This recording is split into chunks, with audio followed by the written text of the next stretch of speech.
So, dear journalists and dear guests, welcome to the press conference. We're really delighted to have the Prime Ministers of Latvia and Lithuania and the Chancellor of Germany here in Tallinn. And they just have concluded their meeting and will deliver short remarks. After that, it is possible for media to ask questions. The press conference is held in English and German, with simultaneous translation available into both languages as well as into Estonian. The channels are first Estonian, second German, third English. And first, Prime Minister Kaja Kallas, the floor is yours, please. Dear Olaf, Kristianis, Ingrida, dear journalists, I'm very glad to welcome you all in Tallinn. We last met in this format a year ago before the Madrid summit in Vilnius, and the year behind us has been extremely intense one. A lot has been done. Many landmark decisions have been made. Ukraine has proved to the world that it can win this war with the transatlantic family right behind it. But every day, Russia's atrocities have continued. Mass killings, deportations of civilians, bombing civilians, including children. Russia is closely copying the Soviet playbook we in this region know so well. I come from the generation that didn't know freedom, and now we have freedom. I don't take it for granted. I understand that freedom is something you have to fight for.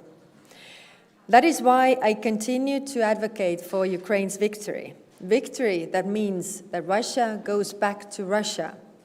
Victory means making sure that aggression ends in defeat. Victory means an end to Russia's cycle of violence and aggressions against its neighbors. The faster Putin understands he will not reach his objectives, the sooner the war ends. Our strength is our unity, but breaking this unity is the Kremlin's strategy to win. We will prove them wrong. We cannot agree with Putin's land grab. That is why the number one focus are arms, ammunition, and training. They all must continue at the scale sufficient for Ukraine to win this war. Thank you, Olaf, for the recent historic 2.7 billion military aid package to Ukraine. The air defense systems Germany sent are playing a vital role in Ukraine's defense. Patriots are protecting Kiev's skies and saving lives. However, it's not only the battlefield success that will decide the outcome of the war. We have to show Kremlin it cannot outlast Ukraine and our world economically.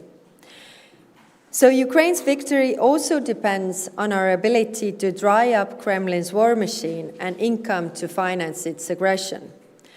There's the fight for freedom, and there's also the fight for justice. Ukraine needs to win both. Without accountability, Russia's cycle of violence will never stop. Crimes without punishment encourage to inspire new ones. Russia has never been held accountable. Russian leaders today have seen from the history that their leaders in the past have never had to face justice for the atrocities committed. For peace in Europe, we need geopolitical European Union and a strong and credible NATO. For peace in Europe, we need Ukraine in EU and in NATO. We have seen throughout history how grey zones are breeding ground for wars, while NATO and EU enlargement have increased stability. The three Baltic states are a living example of it. And for peace in Europe, we also need German leadership, be it in NATO, in a geopolitical European Union, or in making sure Europe is able to defend itself militarily. Ladies and gentlemen, Ukraine's fight for its existence is also a fight for freedom and dignity in Europe. And Russia's aggression inevitably carries a cost to our own societies. Living next to a pariah state has its cost. We must make sure any future aggression would be deterred and pushed back immediately. Looking ahead to the NATO Vilnius summit, we need first and foremost NATO's new regional defense plans in place. We need to have them backed by necessary forces. defense spending above 2% and increased defense investments must become common commitment for all the allies. And we also need to find ways and money to boost the European defense industry. To illustrate my concern, in real terms, in 2022, the defense spending in European allies decreased by 11.6% and not increased compared to the 2021. Estonia is taking its obligations as an ally extremely seriously. We are raising the defense spending to 3% of our GDP and continuously strengthen our national defense. To that end, Estonia and Latvia began negotiations with German manufacturer to jointly procure medium-range air defense. This is an important milestone in our cooperation to better protect our skies. We need to also look into the future and ask how to reduce our vulnerabilities and bad dependencies. So we talk about also energy. Estonia's goal is 100% renewable electricity by 2030, and offshore wind is a key for that. I'm glad that the German-Baltic energy cooperation is increasing. As an example of this, only 2 weeks ago, our transmission system operators committed to study the possibility of a new electricity cable to Germany, the Baltic Wind Connector, to utilize our offshore wind potential and boost energy security. So thank you once again for being here, and let's have a good press conference. Thank you. Thank you. Chancellor Scholz, please. Guten Abend, meine Damen und Herren. Liebe Kaja, ich möchte mich zunächst mal ganz herzlich bei dir für die Einladung heute nach Tallinn bedanken. Es ist mein erster Besuch als Bundeskanzler in Estland und ich freue mich wirklich sehr, hier zu sein. Nicht nur wegen der historischen hanseatischen Verbindungen, die mich ja in meinem Leben früher schon geprägt haben, sondern weil die Zusammenarbeit zwischen unseren Ländern sehr gut ist. Estland, Lettland und Litauen arbeiten in der Europäischen Union und in der NATO sehr eng und vertrauensvoll mit Deutschland zusammen. Wir sind militärische Verbündete, europäische Partner und Freunde. Und Freunde stehen einander in der Not bei. Die Sicherheitslage hier im Baltikum an der Ostflanke der NATO bleibt heikel. Deshalb haben Deutschland und andere Alliierte im vergangenen Jahr beschlossen, Einheiten hierher zu verlegen, um die Sicherheitslage zu verbessern. Die NATO ist ein Verteidigungsbündnis, das gegen niemanden gerichtet ist. Seine Mitglieder sichern im Falle eines militärischen Überfalls gegenseitig Beistand zu. Das ist unsere Mission. Um es hier noch einmal klar zu sagen, wir sind bereit, jeden Quadratzentimeter NATO-Territoriums gegen Angriffe zu verteidigen. So habe ich es vor knapp einem Jahr bei unserem Treffen in Vilnius formuliert und so sage ich es hier heute in Tallinn gerne wieder. Und das meine ich genau so, wie ich es hier sage. Die nötigen Schritte haben wir eingeleitet. Wir richten die Bundeswehr konsequent auf die Verteidigung Zentral- und Nordosteuropas aus. Indem wir die Verteidigung unserer Verbündeten stärken, erhöhen wir die Sicherheit für das gesamte Bündnis und damit für Europa. Darum geht es. Das hat sehr konkrete Konsequenzen. In Estland beteiligen sich die Eurofighter unserer Luftwaffe seit Jahren schon an der Überwachung des Luftraums. In Litauen unterstützen 700 deutsche Soldatinnen und Soldaten ihre litauischen Kameradinnen und Kameraden. Dort hat die Bundeswehr im NATO-Rahmen die Führungsverantwortung übernommen. Zusätzlich haben wir eine deutsche Kampfbrigade für die Verteidigung abgestellt. Teile dieser Brigade werden in den kommenden Wochen erneut für eine Übung nach Litauen verlegen. Im vergangenen Jahr habe ich die Truppe nahe Vilnius besuchen können. Unsere Marine hat ihre Präsenz mit Schiffen in der Ostsee erhöht und fast 17.000 unserer Soldatinnen und Soldaten stehen bereit, im Rahmen der NATO Response Force unseren Alliierten im Notfall rasch Beistand zu leisten. All das zeigt, auf den russischen Überfall auf die Ukraine und die anhaltenden Aggressionen Moskaus haben NATO und die Europäische Union schnell, entschlossen und gut koordiniert reagiert. Der russische Präsident hat sich verkalkuliert. Er wollte Europa spalten und er hat doch unsere Einigkeit erhöht.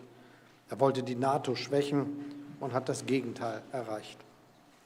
Seit mehr als 15 Monaten verteidigt sich die Ukraine tapfer gegen die russische Aggression. Damit die Ukraine in diesem Kampf bestehen kann, unterstützen wir sie nach Kräften, humanitär, politisch, finanziell, aber eben auch mit Waffen. Diese Solidarität ist ungebrochen. Wir werden auch den Sanktionsdruck gegen Russland weiter verschärfen und weitere Vorkehrungen dafür treffen, dass diese Sanktionen nicht umgangen werden können. So haben wir es zuletzt beim G7-Treffen in Japan bekräftigt, und das werden wir auch als Europäische Union tun. Lassen Sie mich zum Schluss noch einmal deutlich sagen, gemeinsam mit unseren Freunden hier im Baltikum, in der gesamten Europäischen Union und gemeinsam mit unseren internationalen Partnern stehen wir weiterhin eng an der Seite der Ukraine. Wir werden sie so lange unterstützen, wie das nötig sein wird. Russland. In conversation. I want to say just a few things. As leaders of liberal democracies, we understand the notion of human rights and how these rights have to be defined and, of course, defended. What we are in the process, in a sense, of relearning is that in order for liberal democracies to thrive, we have to be strong. We have to be strong not only in our moral conviction, but we also have to be strong militarily to, if need be, defend these rights, defend our way of life. In Europe, we see, as we stand here in beautiful Tallinn, enjoying the lovely spring, it seems like summer weather, not far away in Ukraine, Russia is continuing for more than a year a brutal war of aggression which is completely unjustifiable. Ukraine never has gone out of its borders, has never disturbed any neighbor. Russia is trying to destroy Ukraine, and even today, yet again, bombing of civilian infrastructure of a hospital is yet again another breach of human rights that we cannot become immune to. Now, what Putin has done over the past year is probably not what he expected, which is to make us stronger, to make us more unified. He has brought the European Union closer together, and he has given NATO a new lease on life. And it's our responsibility to make us even stronger than we are today. So in my country, in Latvia, we are currently, regarding our military capabilities, increasing on 5 different fronts at the same time. So we're in the process of getting new military kit, the HIMARS rocket artillery, medium-range air defense. Together with Estonia, we just made the decision we will purchase the IRIS-T system from Germany. We are constructing a new military base in the south of our country, and we are reintroducing conscription with the goal of reaching 3% of our GDP on defense in the coming years. So we are doing everything to make ourselves stronger. But being stronger alone is not enough. It's important that all of us in NATO do this. So it's very important that all NATO members reach at least the 2% target on military spending, and we would strongly encourage to go above and beyond that as we are doing ourselves. But the issue of Ukraine comes up all the time. And what is important for us to do is to remain 100% committed in the EU and in NATO in supporting Ukraine for as long as it takes until they liberate their country and Russian aggression ends. This will require money, this will require ammunition, this will require weapons, humanitarian aid, all kinds of aid. And we have to understand that it is as long as it takes, which could be a long haul and not just a spring offensive and then it's over. And we have to steel ourselves and our societies to this resolve. Why is this important? That if we do not succeed as the collective West in stopping and reversing state aggression against a neighbor, then the world becomes dangerous for everyone. And this is why I am convinced that at the end of the day, once the war in Ukraine is over and Ukraine has won in this war, that Ukraine should and must become a member of NATO. And the reason is very simple. That's the only way to ensure that Russia would never restart a war once this is over. Because, I stress again, Putin and Russia only respects strength. Ambiguity to Russia is weakness and an opportunity to advance, and this must be stopped. One could say that perhaps collectively in the West, the reactions which could have taken place when Russia was waging its war in Georgia should have been a stronger reaction. Or when Russia first started its war against Ukraine in 2014, should have been a stronger reaction. In a sense, Ukraine and all of us in the West are paying the price for delayed action. And what I'm saying is that now is that we have to learn from our collective mistakes, not only support Ukraine today, but to make sure that in the future, once this war ends, Russia does not restart that war. And this is important for all of us in Europe, not just in the Baltics. It's important for everyone in Europe because we need a lasting peace, but we have to understand that that peace can come only through our own strength, and we must not be afraid to build and to exercise that strength as necessary. Prime Minister Simonita, please. Thank you, dear Kaya, for hosting this meeting today. And of course, coordination among Baltic states and Germany is always important, but even more so in the face of continued Russian aggression in Ukraine. I hope that we will never get used to the horrible images of war and will never start feeling fatigue of helping Ukraine to fight Russia's imperial evil. Otherwise, Russian aggression will expand one day further into Europe. Only the unity of democracies, our military preparedness, and the accountability of the perpetrators of aggression can break the vicious cycle of Russia's wars. Military aid to Ukraine is an aid to freedom, to values we stand for, and it is an investment in peace and European security. The horrors of war do not reach us today only due to heroism of Ukrainian people.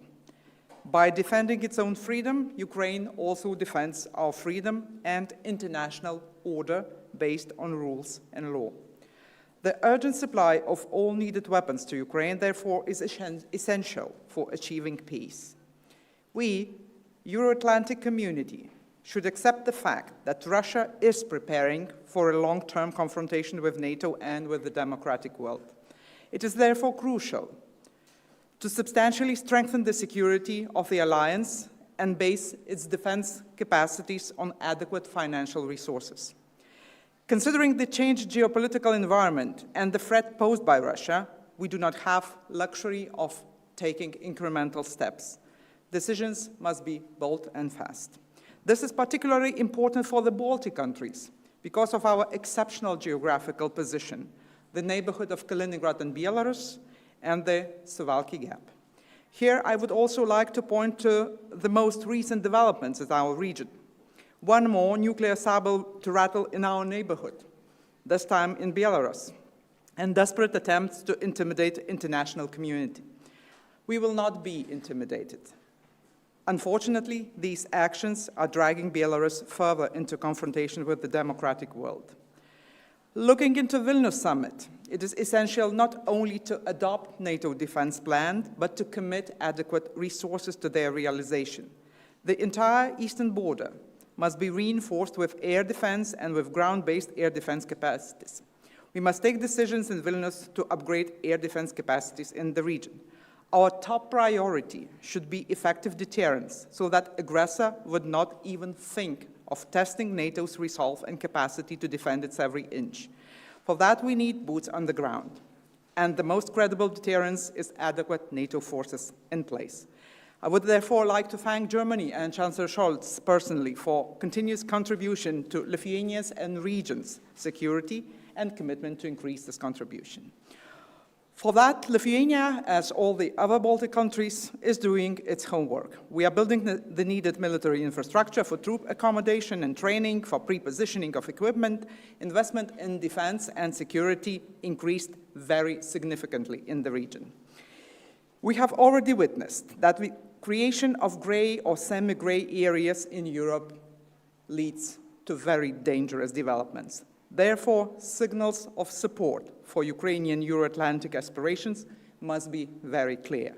I would like once again the Estonian Prime Minister for this initiative and my colleagues for a very fruitful discussion today. Thank you.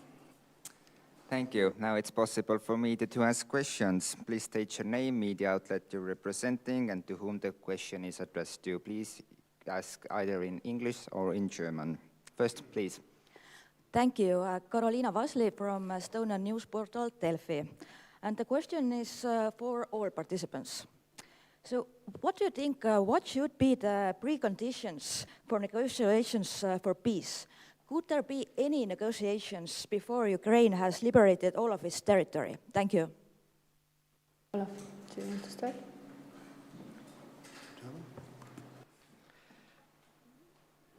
Just an answer to your question. It is absolutely clear that it could be not a frozen conflict. So if Russia is just thinking that it could succeed with its robbery of land of Ukraine, it will not succeed with this idea and attempt. And this is why we are supporting Ukraine as long as it is necessary.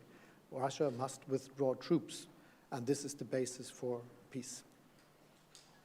Yes, if I continue from here, I totally agree. It is up to Ukraine, of course, to say when this war will end and when they are able to enter any kind of negotiations. But as Olaf Scholz said, any kind of frozen conflict is a feeding ground for future conflicts, and we can't allow that. So we have to end the gray zones in Europe, or we have to end the gray zones in Ukraine as well. Thank you. Thank you. I suppose I could continue what my other two colleagues have said. Of course, any negotiation is up to Ukraine, but it seems that the obvious starting point would be that the war will be over once Ukraine is fully liberated.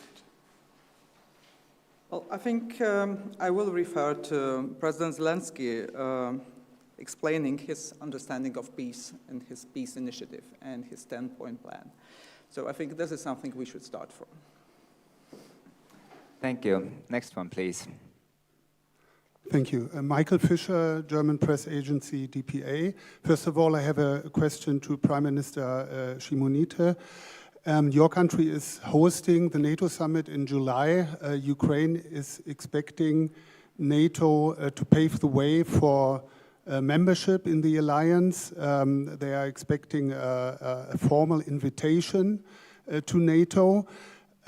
What do the Baltic states expect from Germany in that respect? Do you expect Germany to support this Ukrainian wish?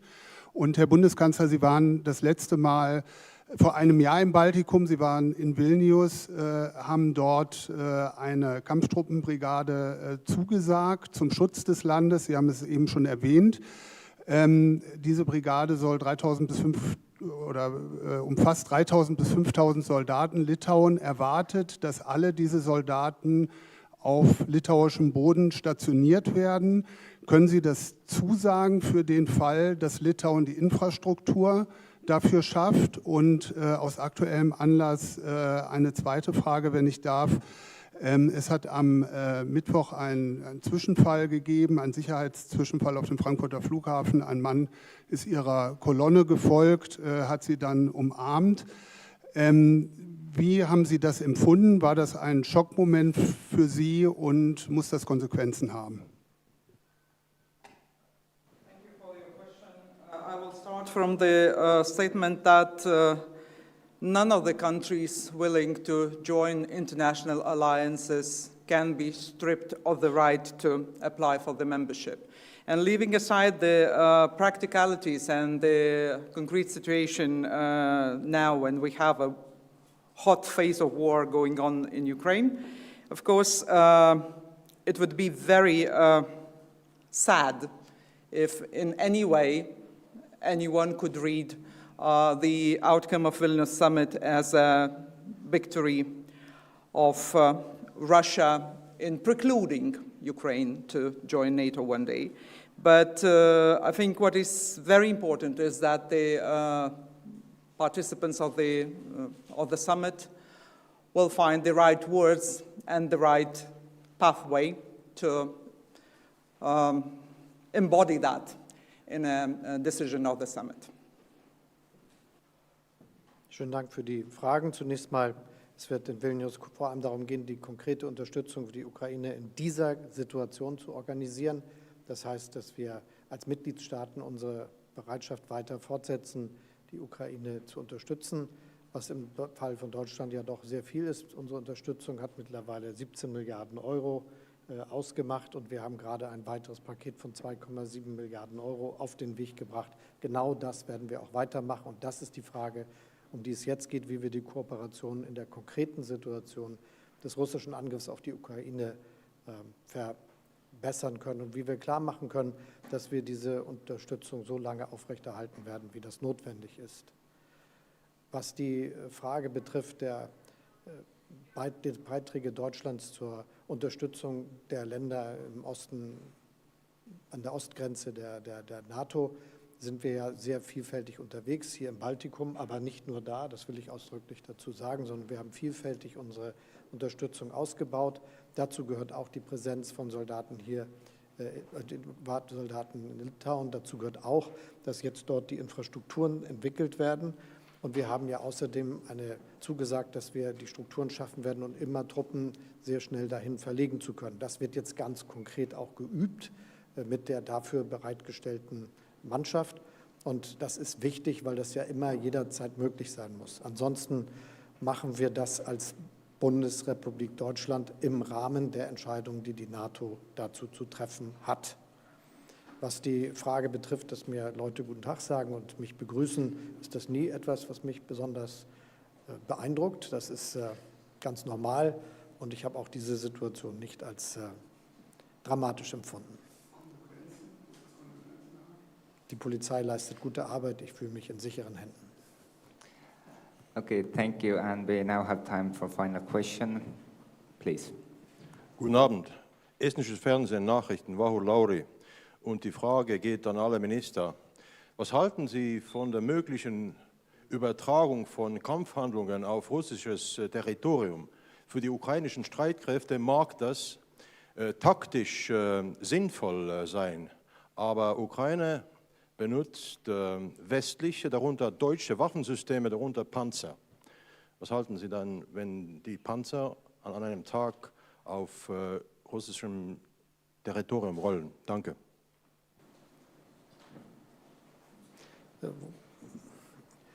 Russland hat die Ukraine angegriffen und deshalb kann die Ukraine sich auch verteidigen.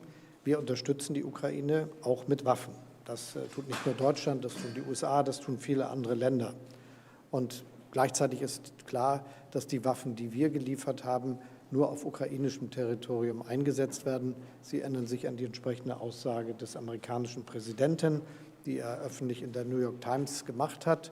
Und die gilt auch unverändert. Die Waffen, die wir liefern, die sind für den Einsatz zur Verteidigung auf ukrainischem Boden.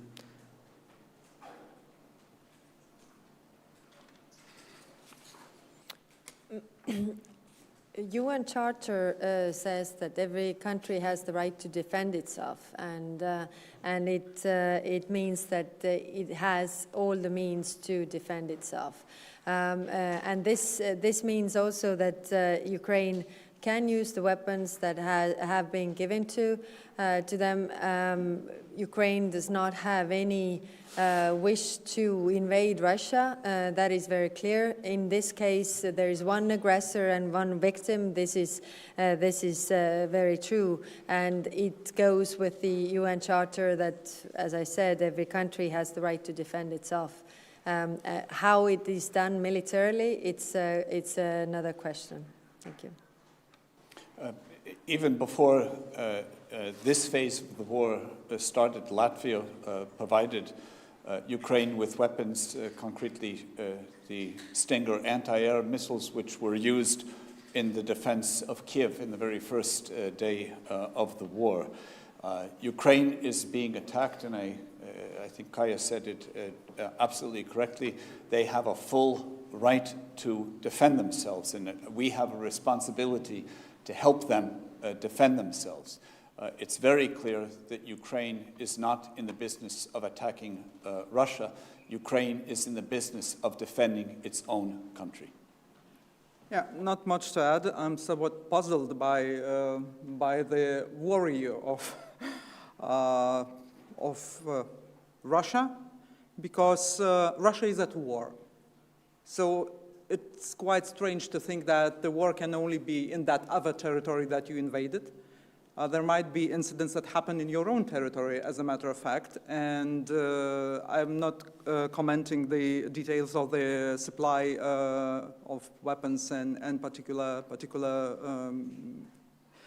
war machines and everything, but I mean, we should not worry about Russia, because as it was rightly mentioned in so many times, it's the UN Charter that allows Ukraine to defend itself, and this is exactly what Ukraine is doing.